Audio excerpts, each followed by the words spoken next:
4 मार्च 2026 बहर हिंद का पुरसुकून समुंदर और फिर अचानक एक जोरदार धमाका।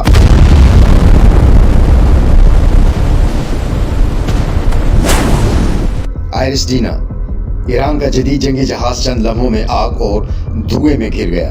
इस जहाज पर तकरीबन 180 ईरानी फौजी मौजूद थे। 87 लाशें समुद्र से निकाली गईं और 32 जख्मी बचा लिए गए।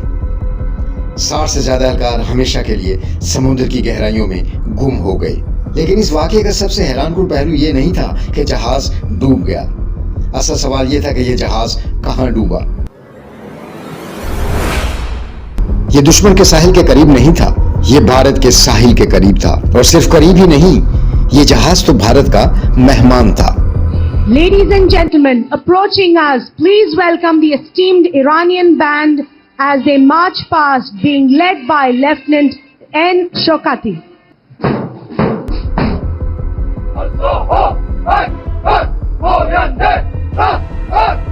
भारत ने दावत दी, भारत ने इस्तकबाल किया, इकट्ठे फौजी मशकें की, इकट्ठे खाना खाया और दोस्ती के नारे लगाए। फिर चंद ही घंटों बाद वही मेहमान जहाज टारपीडो हमले में तबाह हो गया। सवाल ये उठता है, ये हादसा था या फिर वही पुरानी कहावत, मुंह में राम राम बगल में छुरी।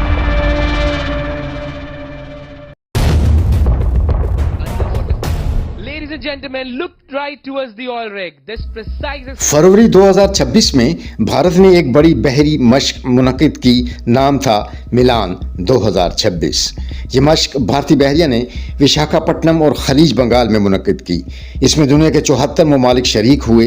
तकरीबन 85 जंगी जहाज समुद्र में मौजूद थे। इन्हीं मेहमानों में ईरान का जदीद जंगी जहाज आयरिस डीना भी शामिल था। यहाँ इकट्ठे जंगी मशकें हुई, इकट्ठे समुद्र में फायरिंग की मशक हुई, इकट्ठे बहरी दिफा की तरबियत हुई और फिर एक बड़ी तकरीब का एहतमाम किया गया।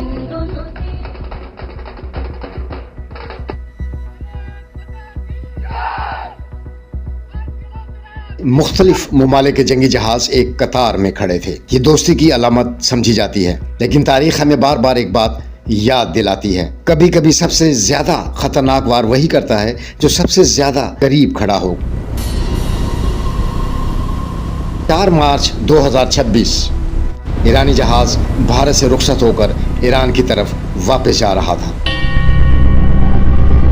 अभी वो ज्यादा दूर नहीं पहुंचा था। भारत के साहिल से सिर्फ 40 नॉटिकल मील के फासले पर समुद्र के नीचे से मौत उभरी।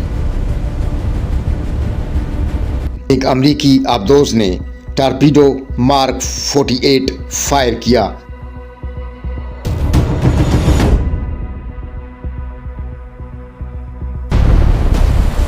चंद लम्हों में ईरानी जहाज के अंदर आग, धुआं और तबाही फैल गई। ये कार्रवाई अमरीकी फौजी ऑपरेशन एपिक फ्यूरी का हिस्सा बताई गई। अमरीकी दिफाई वजीर पीट हेक्सेथ ने इस कार्रवाई को क्वाइट डेथ यानी खामोश मौत करार दिया। Indian Ocean, and we'll play it on the screen there. An American submarine sunk an Iranian warship that thought it was safe in international waters. Instead, it was sunk by a torpedo. Quiet death.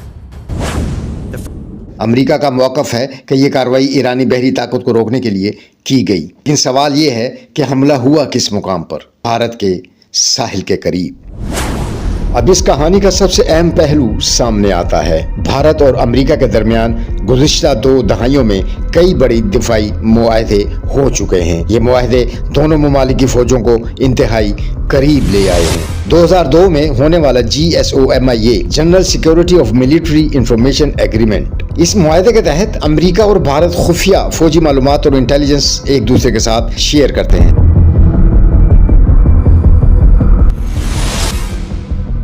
LEMOA यानी logistic exchange memorandum of agreement. इस मुआहदे के बाद दोनों ममालिक की अफवाज एक दूसरे के फौजी अड्डे इस्तेमाल कर सकती हैं। जंगी जहाज एक दूसरे की बंदरगाहों में ईंधन और मुरम्मत भी करवा सकते हैं। 2018 में होने वाला COMCASA communications compatibility and security agreement, इस मुआहदे के तहत भारत को अमेरिका के इंतहाई महफूज फौजी मवासलाती निज़ाम तक रसाई दी गई। इससे दोनों ममालिक की अफवाज रियल टाइम खुफिया मालूमात शेयर कर सकती हैं। 2020 में होने वाला BECA basic exchange and cooperation agreement, इस मुआहदे के तहत अमेरिका भारत को सैटेलाइट डाटा, जोग्राफियाई मालूमात और इंतहाई दुरुस्त नक्शे फराहम करता है। ये मालूमात मिसाइल और फौजी ऑपरेशन में इस्तेमाल होती हैं। फरवरी 2025 में एक और अहम मुआहदा किया गया जिसे कहा जाता है कॉम्पैक्ट। इसका मकसद दिफाई ताउन बढ़ाना, जदीद टेक्नोलॉजी का तबादला और बहरे हिंद में मुश्तरका स्ट्रेटेजिक हिकमत अमली अपनाना था। सवाल पैदा होता है, इतने करीबी फौजी ताल्लुकात के बावजूद क्या वाकई भारत को अमरीकी आबदोज की मौजूदगी का इल्म नहीं था, या फिर ये सब खामोश रजामंदी से हुआ? जब ईरानी जहाज डूब रहा था तो सबसे पहले मदद के लिए कौन पहुंचा? Sri Lanka. Explosion on the Iranian warship! Debris incoming! Brace! Report damage! Stay sharp! Over here! I see them! Hold on! It's burning! We need help! जी हाँ, श्रीलंकन बहरिया ने रेस्क्यू ऑपरेशन शुरू किया, जख्मियों को निकाला और जिंदा बच जाने वालों को बचा लिया। लेकिन मेजबान कहाँ था? ईरान का मेहमान जहाज था। जिम्मेदारी किसकी थी? भारत की। ईरान का जहाज समुद्र में डूब गया, लेकिन इसके साथ ही बहुत से सवाल भी छोड़ गया। दोस्ती के नारे लगाना, मुश्तरका मशक़े करना और फिर चंद घंटे बाद ही इसी मेहमान को तबाह होते देखना, ये वाक़या दुनिया को एक पुरानी कहावत याद दिलाता है, यानी मुंह में राम राम और बगल में छुरी। नाजरीन, आप क्या सोचते हैं? क्या भारत वाकई बेखबर था, या इस पूरी कहानी में कोई ऐसा राज छुपा है जो अभी सामने आना बाकी है? अपनी राय कमेंट्स में लिखें।